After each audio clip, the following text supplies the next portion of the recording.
Well, good morning, everyone, and welcome to today's surgical grand round. It's a pleasure to introduce today Hooman Soleymani Majd, who is a consultant in gynaecological oncology here at the Churchill Cancer Centre. Hooman trained in obstetrics and gynaecology in London, then Oxford, before subspecialising in gynaecological oncology and taking up his current post in 2017. He's also a visiting professor at two universities in China, in Guangxi and Sichuan. Clinical work includes ultra-radical surgery for advanced ovarian cancer, including upper abdominal surgery, liver mobilization, and diaphragm reconstruction. He also has an interest in placenta accreta spectrum and is founding member of the OXPAC group, and is also a member of the Oxford Complex Pelvic Surgery and Oncology Sarcoma team. The research includes development of advanced surgical techniques for ovarian cancer. Amongst many other things, he's editor of Translational Cancer Research and is currently co-editing the new Oxford Surgical Handbook. So thank you very much for coming today, and looking forward to your talk. Thank you. Thank you very much for your very kind introduction. It is an honor to be here once again to carry out the surgical grand round. Today, I'm going to take you through the evolving role of gynecological oncology surgeons beyond gynecological malignancies in the modern era. I have no conflict of interest. Now, if we look at the Cancer Research UK and look at the top 10 cancers women are diagnosed, we realize that even though the breast cancer is the most common cancer diagnosed in women, the gynecological cancers rank in the top 10 of the malignancies women have to endure or bear or face during their lifetime. And the top 4 gynecological cancers are endometrial, ovarian, cervical, and vulval cancer. And in the next 45 minutes, I'm going to share with you why we have witnessed significant changes in the way how we deal with these cancers. And we are moving now to a personalized medicines, customized care adjusted according to patients' needs, and conducting extensive genomic and proteomic studies.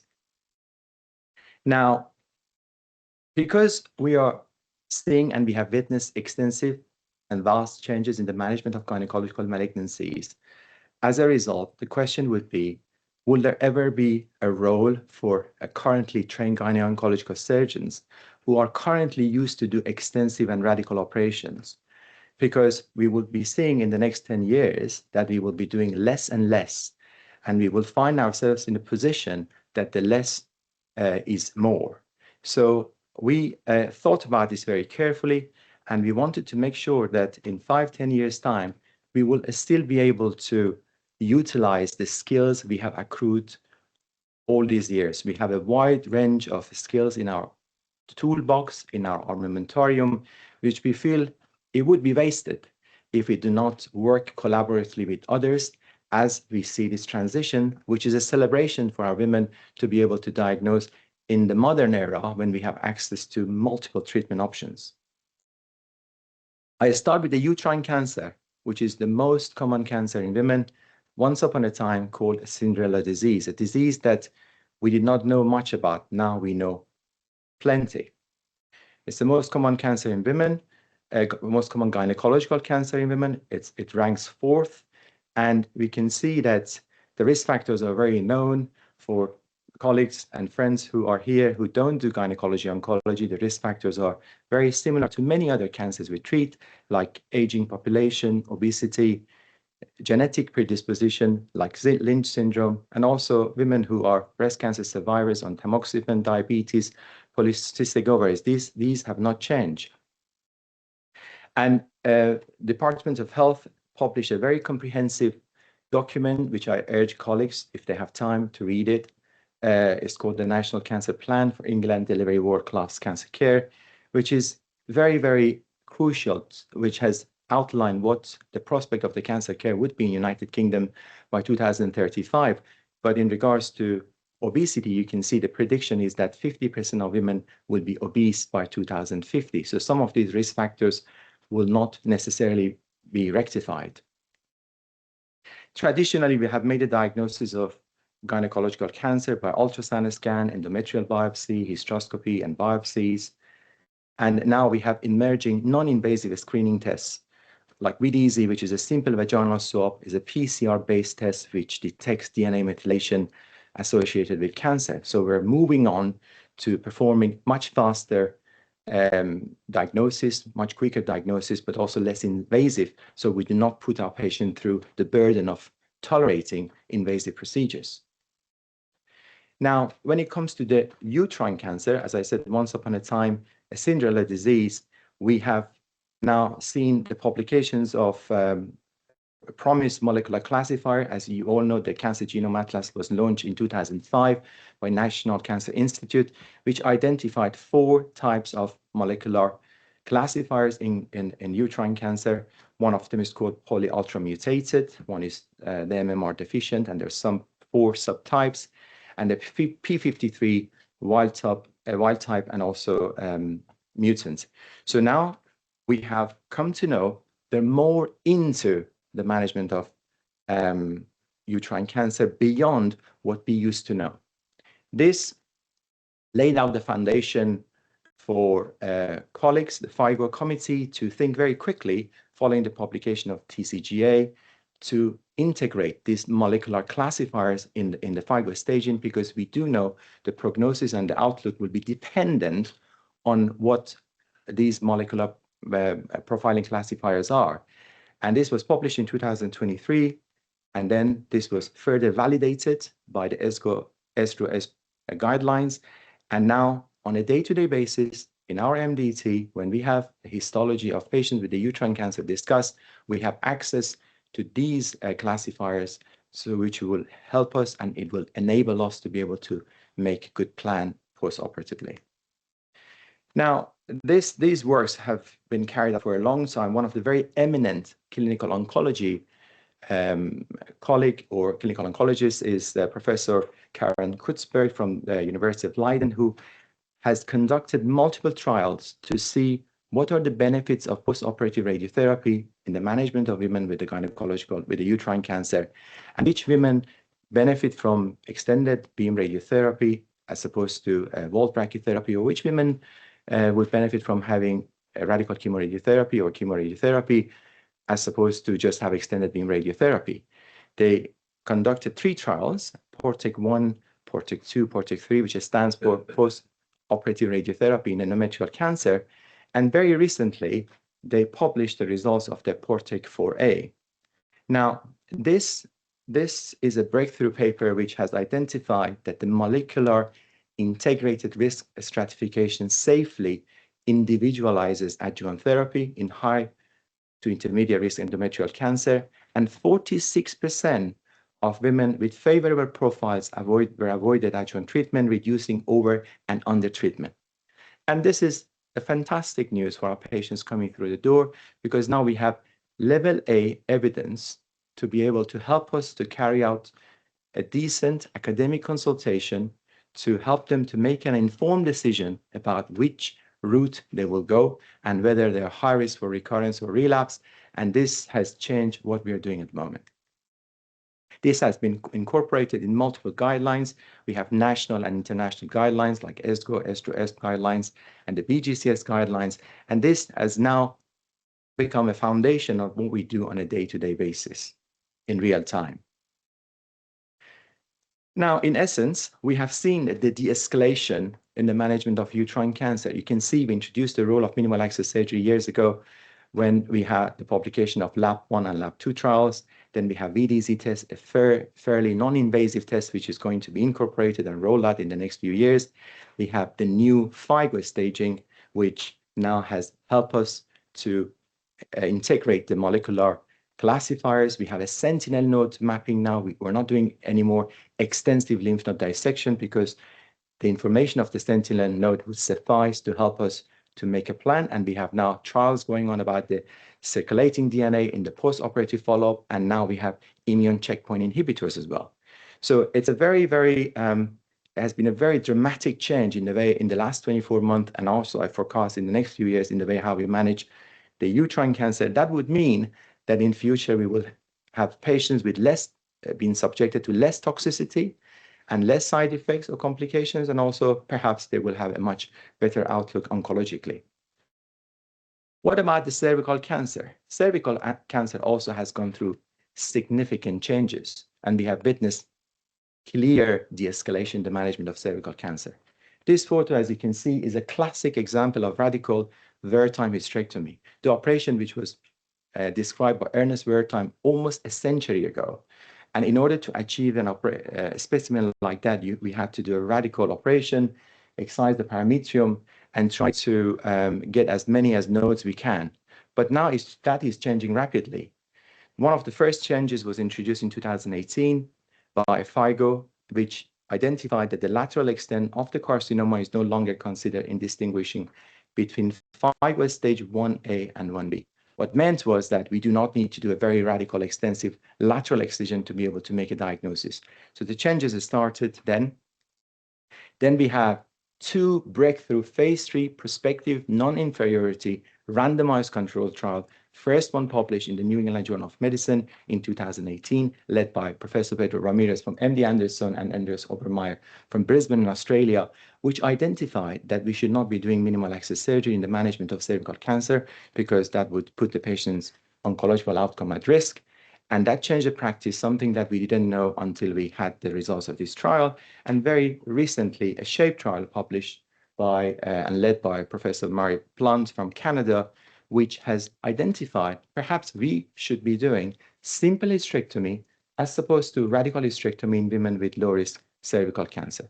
This has been a breakthrough paper because in the past, I just showed earlier on that in order to manage these patients, we were doing a very radical operation and trying to obtain extensive parametrium, which would have put this patient at risk. For example, in SHAPE trial, we could achieve the same oncological outcome, but the harm to the renal tract is less than doing the radical hysterectomy. So two breakthrough trials in the management of cervical cancer. Then, of course, we came to know very quickly that we don't have to do systematic pelvic lymph node dissection in the management of cervical cancer. Perhaps we could just identify a sentinel node. And by doing so, we will be able to find the main culprit, and that will allow us to plan the next phase of management. The idea started with Sentinel 1 and 2, and the Sentinel 3 still is ongoing. And these trials have shown that we could do a sentinel node rather than systematic pelvic lymph node dissection and do not leave women with lifelong and lifetime lymphoedema, which is a very significant complication of systematic lymph node dissection. It's interesting that the CENTIX, which is another trial, has been published, but also now we have another phase 3 prospective randomized control trial from the Chinese group published in the New England Journal of Medicine, saying that sentinel lymph node biopsy is as good as systematic lymph node dissection with less morbidity. So you can see the de-escalation has continued. And this is an example of performing what we call a radical abdominal trachelectomy. This is an operation which is designed to look after women who want to preserve their fertility. It's a very radical operation. You can see for a large cervical tumor. And tracheus is a Greek word, it's a Latin word, means neck, and this is where we remove the neck of the womb or the cervix, and then anastomose the uterine body back to the vagina. That has changed too. Now we have a new algorithm, which we're very proud that we're using. In this algorithm, we don't have to be very radical. We need to adjust and tailor what we do. Has to be customized to the pathology and the extent of the tumor with all the other high-risk features, so we should do less and less. Now, this has laid out the foundation of what we do on a day-to-day basis based on 3 major guidelines: NCCN, ESGO, ESRO, and BGCS. And if you look at these recommendations, it's evident that colleagues around the globe are trying to promote the culture of doing less, but achieving the same oncological outcome. What about women with the cervical cancer who can't have surgery and they should be treated with chemoradiotherapy upfront, especially the one with the locally advanced? So we had a very, very good trial in 1999, which led by Mitchell Morris. And around that time, we had a few other trials, but that trial was one of the first trials which identified that pelvic radiation with concurrent chemotherapy compared with pelvic and parietal radiation had much more benefits. So basically, almost 24 years ago, we had a trial which changed our practice. But we did not have anything for nearly over 20 years in how we manage these locally advanced cervical cancer until the publication of Interlace trial led by Professor Jonathan Lederman, published in Lancet, which identified that the trial is called Interlace trial. It stands for induction chemotherapy followed by standard chemoradiotherapy versus standard chemoradiotherapy allowing patients with locally advanced cervical cancer. And this trial showed 35% reduction in the risk of death. So nearly for over 20 years, we had nothing concrete or with the level A evidence. Then I just want to refresh our immunology story. We all have had immunology lessons in medical school, but I'm sure you all remember Professor Tasuku Honjo in 1992, a Japanese, very known Japanese immunologist, discovered the PD receptors, programmed death receptors on the T cell. Later on in 2018, with Professor James Allison, they won the Nobel Prize for the work in immunology. But in 1992, PD receptor was discovered. But it took us over 20 years to bring this to practice. Merck company launched multiple trials in 2011, looking at the benefits of using pembrolizumab in the management of multiple cancers, multiple trials, and finally got FDA approval earlier on for melanoma and lung cancer. Now we have randomized control trial to prove that pembrolizumab in women who have PD-L1 receptors, we calculate what we call a CPS score, which is a combined positive score, and some of these women could be offered immunotherapy, not only in the metastatic setting, not only for women who have come with the metastases, but also in primary setting. This is fantastic and very exciting time for our patients being diagnosed with cervical cancer because we've got much more to offer just in the last couple of years. So what does that mean? This is again this is a slide of the cervical cancer. We will see that there's de-escalation in the management of cervical cancer. The vaccination program started in the UK in 2008, 2009. Then we have the publication of LAC trial, SHAPE, and Interlace. Now we have trials coming, phase 3, prospective randomized control trial, supportive of sentinel node. We have access in Oxford, we have to SABRE, which is a stereotactic ablative radiotherapy. And now we have immune checkpoint inhibitors, both I showed you in Keynote A18 and A26. That means in future, we will have patients who will be in much longer remission, perhaps cure, under the care and auspices of our clinical oncologists who are doing a fantastic job. And then we will be doing less exentrative operation. So we will see the de-escalation. Let's now talk about the ovarian cancer. Ovarian cancer is one of those cancers which has gone through multiple changes, and I will provide you with evidence. Precision and personalized medicine now is at the heart of ovarian cancer treatment. Now, very enthusiastic colleagues around the world work really hard, and they produce 4 phase 3 prospective randomized control trial in the management of ovarian cancer. The CHORUS, the EORTC 55971, the SCORPION, and the Japanese paper JCOG. Then we have now another phase 3 prospective randomized trial published.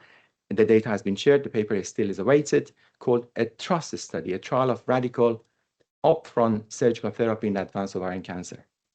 Now, if I put down the outcome of these studies, TRUST is a trial which has recommended that women with advanced ovarian cancer should be treated in dedicated cancer centers when you have access to collaborative multiple specialties to be able to achieve what we call no residual disease. So in ovarian cancer, we have seen and witnessed our move towards more radical operation to make sure women are not left with no residual disease, because that would improve the progression-free and perhaps ovarian overall survival. But that's not where it ended. Then we had 2 other papers published, both in New England Journal of Medicine. One is called SOLO-1 trial, published in 2018, which identified women who are BRCA1 and BRCA2 with a known mutation. If we keep them on olaparib, a PARP inhibitor, we will see a 70% reduction in the risk of progression or death with olaparib comparing with placebo. So that came in 2018. It took few years to be fully implemented in our practice, but I'm glad to say now we see most of our patients get full germline mutation testing, and they get these medications prescribed for them.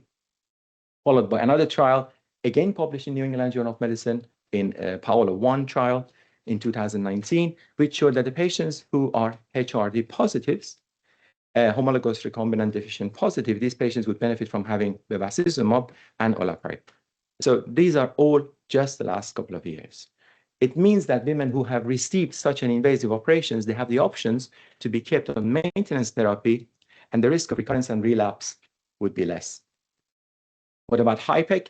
Now we have also level A evidence, which has been incorporated now to most guidelines, and we have held recently a national consensus meeting on the incorporation of the HIPEC. This is the OV-HIPEC.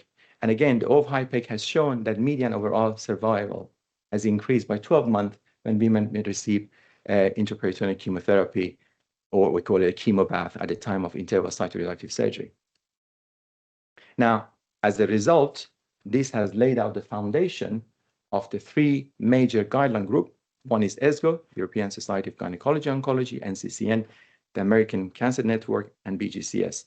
And basically, we have to come to conclusion, our patients should receive, when we could, a primary cytoreductive surgery when we can achieve no residual disease, and especially if we don't have to do multiple visceral resections, with accepted morbidity, and these patients now have maintenance therapy options based on the genetic mutations. So this is very exciting, and we can see rapid changes in the management of that. So in summary, for the ovarian cancer, we have now the publication of TRUST trial. I can use a pointer. And then we have HIPEC, which is new. The vaccination is ongoing. It's all in early phases. We have therapeutic and preventative vaccines studies ongoing. Professor Ahmed in Oxford has launched a preventative one. It's called Ovarian Vax, but still we have to wait for those results to come in the next 4 years, 5 years. We have better screening. We have BRCA and HRD testing, and now we have maintenance therapy, and we have EMT testing, which we have launched, which trying to see whether we could predict which women would benefit from radical invasive operation. And EMT is a epithelial mesenchymal testing for patients who would likely, if their score is high, to have a relapse.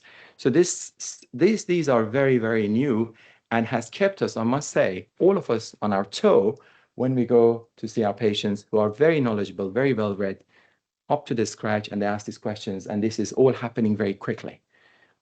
For years, we had nothing. Now we have so many information coming through. What about the vulval and vaginal cancer, which has been treated traditionally very aggressively in a very mutilative fashion? Sometimes in order to achieve clear margin, you have to do major operation. Now, we're all aware of the Gardasil 9. It's the nanovalent vaccine introduced years ago, and you can see, we think the prediction is with the HPV vaccination program, we will be seeing in future less cervical cancer, vulvovaginal cancer, oropharynx, mouth and throat, and anal, and penile cancer in men. So this still is yet to be seen, but I think in years to come, we will be seeing less patients coming through the door from the cancers that are driven by HPV. What about the ongoing trials in the vulval cancer? We have plenty studies. The most famous one is called Groins V, and we have Groins V1 and 2 published, and Groins V3 is ongoing. It's called Groins because the medical center is in Groningen in Netherlands, and basically this is a very, very sophisticated study. They very earlier on realized women with small vulval tumor should not have radical operation to have their nodes removed. We can just perhaps do a sentinel node. And these trials are ongoing, and they have laid out the foundation of what we do on a day-to-day basis. We have many, many, many other ongoing studies in the management of vulval and vaginal cancer. Perhaps in future, we will be focusing on immunoradiotherapy, which has been extrapolated from the management of the cervical cancer. We have neoadjuvant treatments coming up, trials, groin radiation versus surgery, sentinel node. People have tried minimal invasive surgery and biomarker adaptive surgery. Now, just continue with the de-escalation on the fourth most common cancer. We have vaccination program in place. We have joint vulval clinic. We have dedicated dermatologists and gynecology team that look after women with longest-standing skin disorders. We call it like lichen simplex cornicus or lichen sclerosis. These are the cornicus dermatosis, which cause a vulval cancer that are actively monitored and under surveillance, so they do not have disease progression. We have surgical plastic colleagues who perform lymphatic venous anastomosis for women who have been left with lymphoedema to improve their quality of life. We have sentinel node. We have immunoradiotherapy now. Now we know there is a difference between women with vulval cancer with a squamous cell carcinoma of the vulva who are P16 positive, which is driven by HPV, or P53, which is HPV independent. That would help us to tailor what we do on a day-to-day basis when we see these patients to minimize and then now we have very robust and solid MDTs in collaboration with our surgical colleagues, which will allow us to come up with the best management plan for these women. Now, this will bring me to, that was just the introduction of why we have chosen this topic. The question would be, with all these changes we have seen in the management of gynecological oncological surgery, will we as a gynecologist team or gynecologist surgeons be unemployed? Will we have something to do? Because we're moving on to less and less invasive operation and providing with very customized, personalized care, which is an absolute celebration for women we serve to be able to do less and leave them with the less toxicity. Now, what I want to share with you is about the expertise that we have accrued in complex surgery across various anatomical sites. So, as I said at the beginning, that the gynecologist team, by default, they have extensive surgical options or skills to offer because they have been working collaboratively with other specialties for years, and they have learned so much from their surgical colleagues, which has laid out a foundation for them to be able to do radical operation. For example, in ovarian cancer, they have learned how to do upper abdominal surgery alongside their hepatobiliary colleagues, their upper GI colleagues, and also general surgeons. They have learned how to do liver mobilization, diaphragmatic surgery, because ovarian cancer tend to metastatize. In fact, 80% of ovarian cancer metastatize to the diaphragm, and I did show, based on the TRUST study, the gynecological oncological surgeon should be achieving what we call R0. They have accrued those skills, working collaboratively with our urology colleagues and colorectal colleagues. We carry out operations such as pelvic exentration with a plastic colleague with a flap reconstruction, and often we do laterally extended endopelvic resection. These are radical operations that we have been doing in the last 10, 15 years. Now, I strongly believe in future, we will be seeing less and less of these operations coming through the door. And this has been achieved through collaborative work, multivisceral resection, collaboratively with allied specialties through a very solid clinical governance planning. Now, I'm going to take you through some of the examples of how our role could be expanded to non-gynecological malignancies, not necessarily cancer. And I'm going to share some of the examples, just few of the examples of what we do through the skills we have accrued. This is a rare case I'm going to share with you of a typical pelvic retroperitoneal lipoma, mimicking liposarcoma. It's a case report. And this is an operation which has been carried out jointly with our orthopedic colleague, gyne-oncology team and orthopedic colleague. They are removing a retroperitoneal tumor, which has engulfed, as you can see, the obturator nerve. Obturator nerve is running in the obturator fossa, and it's a blending of L2, L3, L4, and it's a nerve which keeps the legs crossed. It supplies adductor longus magnus brevis, and this tumor in that area requires mobilization of ascending colon, identification of the right ureter, and reaching out to the obturator fossa. Now, this operation is not for a gynecological malignancy, but this is an area or anatomical site that the gynecological oncological surgeons work. So collaboratively with the sarcoma team and the help of our orthopedic colleague, gyne-oncology team, we're able to provide access or safe access to this area. And again, collaboratively, we achieve a good results. This is another example of a joint operation with orthopedic colleague. This operation is called LEAR, is laterally extended endopelvic resection, whereby with hemicortical osteotomy of the left pubis and quadrangular plate, radical resection as part of a successful multimodal approach for pelvic extraosseous Ewing sarcoma in a young adult. Again, if you look at the surgical photo, this is a pelvic sidewall disease that we have divided the internal iliac artery and vein, identified the lumbosacral trunk, and the optic nerve, and achieve what we call R0, again, collaboratively. It's not a gynecological cancer, but it's in the territory of gynecological oncological area. This is more annotated and detailed description of the anatomy. Now, what we did, the onus is going to be, if you want to share the surgical skills you have accrued, and you think in 5 years you will not be doing much of this in your surgical field, perhaps you could make yourself available with and try to be proactive and work with others. Maybe you will be of some help with some of these diseases in the pelvic sidewall. And if I show you now other examples, this is adamantinoma. It's the recurrence of the tibia tumor. It's again jointly done with the colorectal colleague, engulfing the pelvic vasculature, requiring resection of external iliac vein, and again published by our team. The other very important anatomical site, which no one has yet claimed its ownership fully, is the ischiorectal fossa. Ischiorectal fossa is where most gynecologists, gynaecologists perform operations for tumor like Bartholin glands.